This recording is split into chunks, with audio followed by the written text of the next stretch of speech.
Good morning everyone. ज्ञान सागर YouTube channel पर आपका हार्दिक स्वागत है।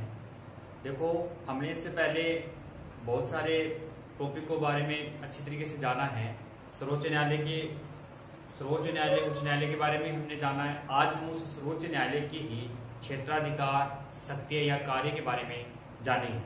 वैसे तो सर्वोच्च न्यायालय को बहुत सारी शक्तियां प्राप्त हैं, क्योंकि सबसे बड़ा यही होता है, लेकिन कौन कौन से मिलते हैं इसके बारे में हम आज जानेंगे। सबसे पहला है प्रारंभिक क्षेत्राधिकार। प्रारंभिक क्षेत्राधिकार, देखो इनको भी दो वर्गों में बांटा गया है। इसके भी कितने भाग हैं? दो में प्रथम कौन सा है? प्रारंभिक एक में क्षेत्राधिकार। देखो, एक में का सीधा सीधा अर्थ है कि सिर्फ और सिर्फ इसकी सुनवाई कहां होगी? सर्वोच्च न्यायालय।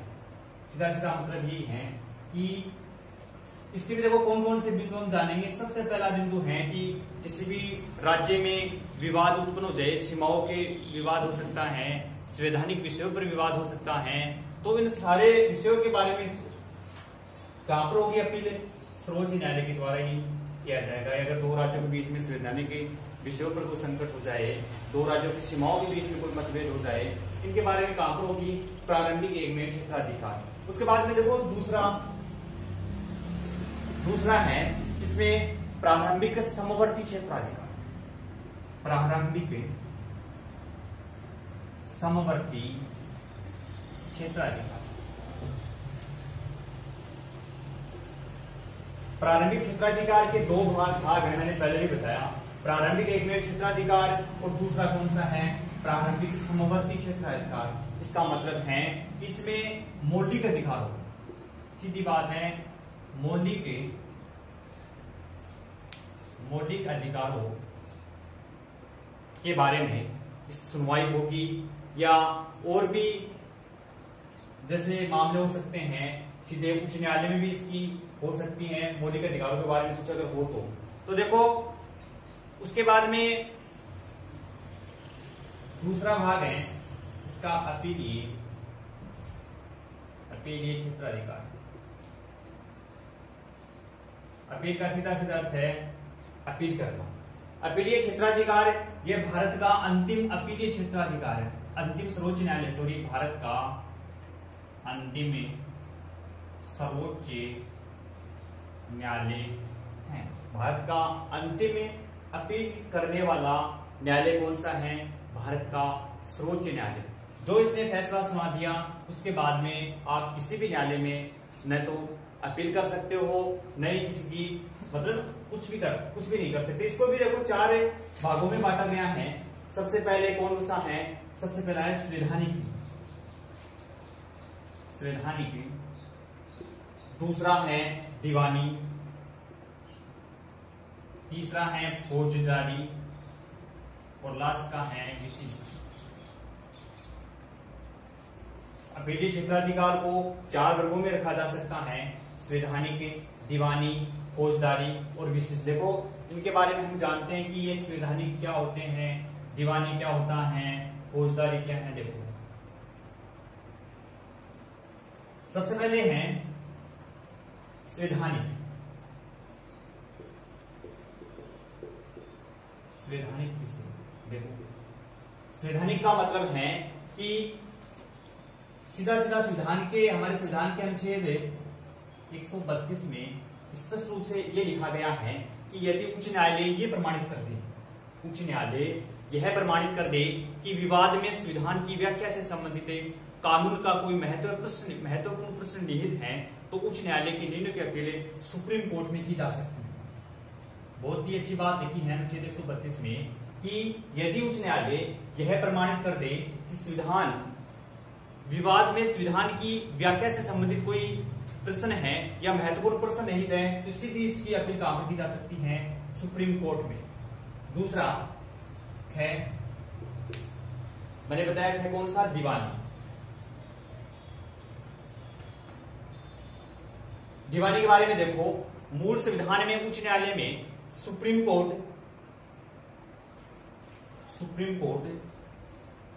उच्च न्यायालय से सुप्रीम कोर्ट, सबसे पहले देखो सॉरी, मूल संविधान में जब हमारे संविधान का निर्माण हुआ तब उच्च न्यायालय से सीधे सर्वोच्च न्यायालय के अगर अपील करने तो मतलब विवादग्रस्त कितना था, 20,000 की राशि से अधिक जो भी कोई मामला होगा उस पर हमें अपील कर सकते थे, कहां पर, सुप्रीम कोर्ट में।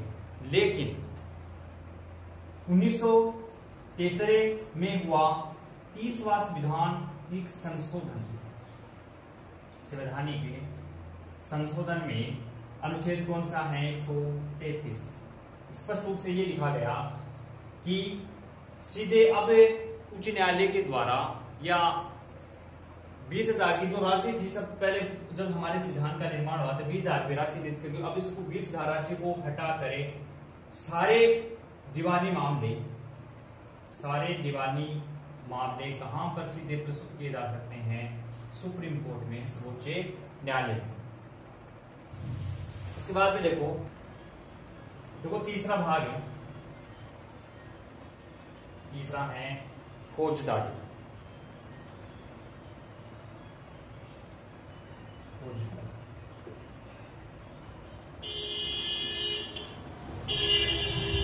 देखो फौजदारी से मतलब ये है कि उच्च न्यायालय, 3 बिंदु इसमें ध्यान रखने की बात है कि अगर उच्च न्यायालय नीचे के न्यायालय का कोई व्यक्ति है, अगर उसको ऐसे निर्णयों को रद्द करके उसको अपराध मुक्त घोषित किया हो नीचे के न्यायालय ने, लेकिन वह उच्च न्यायालय उसको मृत्युदंड दे दे तो उसके विरुद्ध अपील की जा सकती है। दूसरा, अगर नीचे के न्यायालय के द्वारा अगर कोई फैसला सुनाया गया हो या हमारा जो उच्च न्यायालय वो सीधे उस फैसले को उठाकर अपने यहाँ पर रख ले तो भी कहां पर की जा सकती है, सर्वोच्च न्यायालय में अपील की जा सकती है। और भी संवैधानिक विषयों पर कोई मतभेद हो जाए तभी इसमें अपील करने का अधिकार कहां पर चला जाएगा, सर्वोच्च न्यायालय।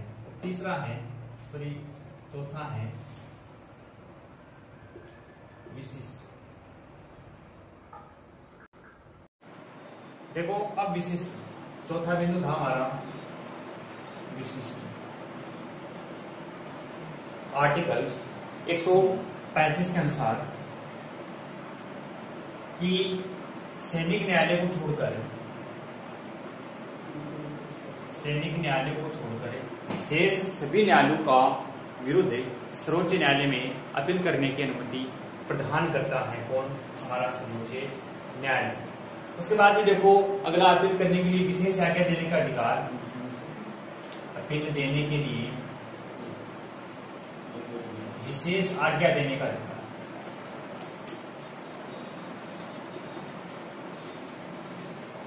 अनुच्छेद आर्टिकल 136, इसमें स्पष्ट रूप से ये लिखा गया है कि भारत का सर्वोच्च न्यायालय सैनिक न्यायालय को छोड़कर शेष सभी राज्यों के न्यायालयों के अपील विरुद्ध अपील सुनने का अधिकार। उसके बाद में मौलिक अधिकारों का रख सके, मौलिक अधिकारों का रख सके।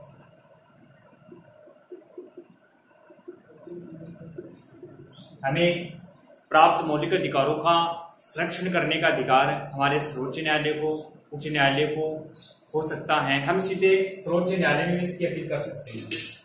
इसके लिए वह है बंदी प्रत्यक्षीकरण,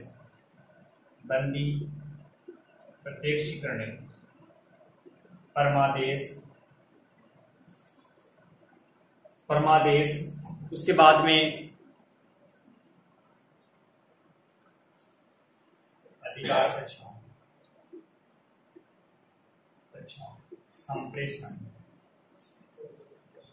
इनके बारे में वह कर सकता है। तो हमने क्या जाना कि बंदी प्रत्यक्षीकरण, परमादेश, प्रतिषेध, अधिकार प्रच्छा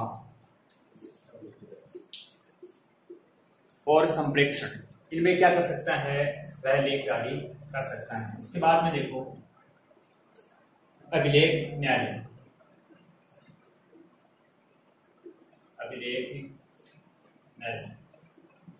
संविधान के अनुच्छेद 100 29 में उल्लेख किया गया है। इसके दो अगले न्यायालय से हम दो आशय ले सकते हैं। पहला, इसके जो भी निर्णय सभी जगह साक्षी के रूप में स्वीकार किए जाएंगे और इसके जो भी इसने जो फैसला सुनाया है उस पर कहीं पर भी आपत्तिजनक प्रस्तुत किए जाने पर भी प्रमाणांतर पर कोई प्रश्न नहीं उठाया जा सकता। और दूसरा, सर्वोच्च न्यायालय की न्यायालय अवमानना नहीं। अगर कोई व्यक्ति न्यायालय का अपमान करता है तो उसके विरुद्ध सर्वोच्च न्यायालय उसके विरुद्ध कार्रवाई कर सकता है, उसको दंड या सजा दे सकता है। उसके बाद में देखो लास्ट का बिंदु है मौलिक अधिकारों का संरक्षण हमने पढ़ लिया। देखो न्यायिक पुनरावलोकन,